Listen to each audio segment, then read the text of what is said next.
Most of us would have faced this situation one time or the other when we feel that we can achieve something in life. हम उसके लिए try करते हैं, try one, try two, try three, and after a while if we are not able to get that, we start believing that we are not made for it, we are not capable of doing this, ये हमारे ऊपर की level की चीज है. और ये चीज हमें कोई देता नहीं है या हम कहीं से लाते नहीं है. This is created inside our own mind, ये हमारी ही सोच है. और अनफॉर्चुनेटली हम इसको एक्सेप्ट भी कर लेते हैं कि हाँ, ये मैं नहीं कर पाऊंगा. सेल्फ डाउट सबसे डेंजरस चीज है. कहते हैं if there is anything more poisonous than poison in this world, it is self doubt.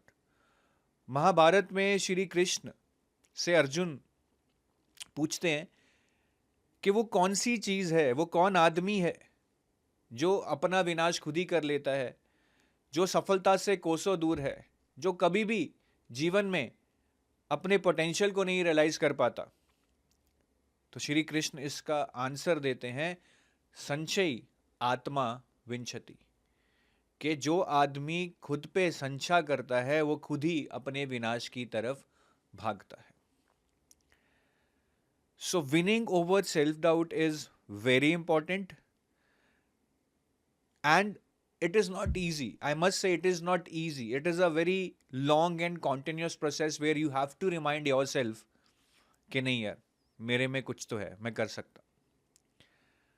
मैं आपको 3 चीजें बताऊंगा which you can try, which will not be easy. It will happen only with lot of effort from your side. The first one is कि हमें failure से डरना नहीं है. बहुत सारे लोग बोलते हैं फेलियर से लर्निंग मिलेगी, failures are stepping stone to success. ठीक है, ये बड़ी कॉमन सी बात है, बट मैं बोलूँगा कि यार मतलब फेलियर कोई ऐसी स्टेट तो नहीं है कि बस एक बार आ गई दोबारा नहीं आएगा. आप एग्जाम क्रैक करना चाहते हैं, चलो मान लिया आपका एग्जाम क्रैक हो गया, क्या उसके बाद लाइफ बड़ी स्मूथ चलने वाली है? कोई कोई जीवन में ऐसी समस्या नहीं आएगी which will be a kind of a failure to you. Failures are kind of which will keep happening, problems will keep happening. Acceptance is the only solution. मतलब किसी का ग्राफ ऐसा तो आज तक नहीं गया है ना, सबका ग्राफ ऐसे ऐसे ऐसे ही जाता है. कौन सा टीवी स्टार है जिसकी पिक्चरें हिट हुई हैं, फ्लॉप नहीं हुई हैं? कौन सा क्रिकेटर है जिसने लगातार रन बनाए हैं, कभी भी ऐसा फेज नहीं आया कि उससे रन नहीं बने हैं? बट सभी लोग उससे उभरे हैं, फेलियर्स को देखा है, सक्सेस पाया है, दोबारा फेलियर्स देखे हैं, दोबारा उभरे हैं. So that is part of a journey, we have to accept that. Second point is to inculcate self-belief. Because if you believe in yourself, then your mindset changes, your attitude changes. You start believing that you can do a lot of things which otherwise were not possible. इसका एक छोटा सा example देता हूँ. हम सभी लोग cricket काफ़ी देखते हैं. Sachin Tendulkar became the first player to hit 200 plus runs, but that happened after cricket was played over 50-60 years. 50-60 साल तक कोई भी 200 रन बनाने के बारे में सोचता ही नहीं था. बनाएगा तो क्या, बहुत मुश्किल फीट मानी जाती थी. वो पूरी की पूरी टीम 250 रन बनाती थी. वही बैट है, वही बॉल है, वही ग्राउंड है. सचिन तेंदुलकर के 200 रन बनाने के बाद आप देखिए, सहवाग ने 200 मारे, रोहित शर्मा ने 3 बार मारे, गेल ने मारे, कितने ही प्लेयर्स 200 रन बना चुके हैं. All this happened because this self belief changed. Sehwag Rohit ने देखा यार सचिन मार सकता है तो हम भी मार सकते हैं. सहवाग ने मारे, सहवाग को देख के रोहित को लगा कि यार अगर सचिन और सहवाग मार सकते हैं मैं भी मारूंगा. तो वो सेल्फ बिलीफ जब आ जाता है, यू स्टार्ट बिलीविंग दैट ये एक इंसान कर सकता है, ये मैं भी कर सकता हूं. हम क्या देखते हैं, हम जर्नली ऐसे एग्जांपल्स देखते हैं जो हमसे बहुत ऊपर हैं. अरे यार ये तो आईआईटी वाला है, इसने तो कर लिया, मैं कैसे कर पाऊंगा? अरे यार ये तो बहुत पढ़ा लिखा लग रहा है, पीएचडी की है फाइनेंस ने, इसने तो कर लिया, मैं कैसे करूंगा? But we tend to not look at the examples which are like you, जो 10 घंटे काम करके एग्जाम क्रैक कर रहा है, जिसका फाइनेंस इकोनॉमिक्स में कोई बैकग्राउंड नहीं है, वो एग्जाम क्रैक कर रहा है. लोग बीएससी बैकग्राउंड से एग्जाम क्रैक कर रहे हैं, लोग एवरेज कॉलेजेस से एग्जाम क्रैक कर रहे हैं. उनको देख के if we can inculcate that belief कि यार अगर ये कर सकते हैं मैं भी कर सकता हूँ. ऑब्वियसली ऐसा नहीं है कि उन्होंने कर लिया तो सब कर लेंगे. You also need to emulate their effort, their strategies, their hard work, their intent, their ambition. हवा में नहीं होगा. बट टू बिलीव कि ये नहीं हो सकता है is entirely wrong, and to see कि ये हो सकता है और कैसे करना है something that you should work towards.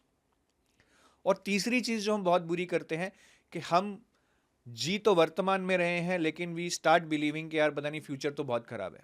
अगर मेरा क्वांट का सेक्शनल कट ऑफ नहीं क्लियर हुआ, अगर मेरा इंटरव्यू ख़राब हो गया, अगर मेरे डिस्क्रिप्टिव राइटिंग ख़राब हो गई, मेरा तो सिलेक्शन नहीं होगा। हम इस तरह से सोच सोच के अपना दिमाग ख़राब कर लेते हैं, अपना प्रेजेंट भी ख़राब कर लेते हैं, और फ्यूचर तो प्रेजेंट के ख़राब होने से फ्यूचर तो ख़राब होना ही होना है। वो अंग्रेजी में कहते हैं ना कि don't think about the entire house, just focus on the brick. You also need to focus on the process. Future में जो आउटकम है वो तो आज के एफर्ट से आनी है। अगर हम आज का एफर्ट ही सही नहीं मारेंगे तो आउटकम कहां से सही हो जाएगा? And you will never rise above the opinion of your self. आप जितना अपने बारे में छोटा सोचेंगे उतना ही लाइफ में अचीव कर पाएंगे, जितना बड़ा सोचेंगे उतना ही बड़ा अचीव कर पाएंगे। कहते हैं आदमी ना, मतलब पहाड़ से गिर जाए फिर भी डॉक्टर्स उसे खड़ा कर देंगे, फिजियोथेरेपी से खड़ा हो जाएगा, बट अपने नज़रों में गिर जाए, अपनी सोच में ही गिर जाए कि मैं कुछ नहीं कर सकता हूँ, उस चीज़ का हम कुछ नहीं कर सकते। मेंटली अगर आप डाउन होना, that is the worst thing that can happen to you in your life. तो मैं यही बोलूँगा कि यार अचीवर बनो, और अचीवर बनने के प्रोसेस को एंजॉय करो। ज़रूरी नहीं है कि रैंक 1 ला के या सिलेक्शन लेके अचीवर बनोगे, क्योंकि उसके बाद भी प्रॉब्लम्स आती रहेंगी। बट फाइट करना सीखो। फाइट करना सीखोगे तो कहीं ना कहीं लाइफ में अच्छी जगह ज़रूर पहुंचोगे। शायद वो आरबीआई ग्रेड भी होगा, शायद वो नाबार्ड ग्रेड ए होगा, शायद वो सेबी ग्रेड ए होगा, शायद वो बैंकिंग का जॉब होगा, शायद वो प्राइवेट सेक्टर में जॉब होगा। बट फाइट करना सीख गए तो लाइफ में ऊपर जाना सीख जाओगे, और लाइफ को हैप्पीली जीना सीख जाओगे, because acceptance is something that will come naturally to you, and you will not need to fight against the circumstances you are in. Thank you. Have a nice day. Bye bye.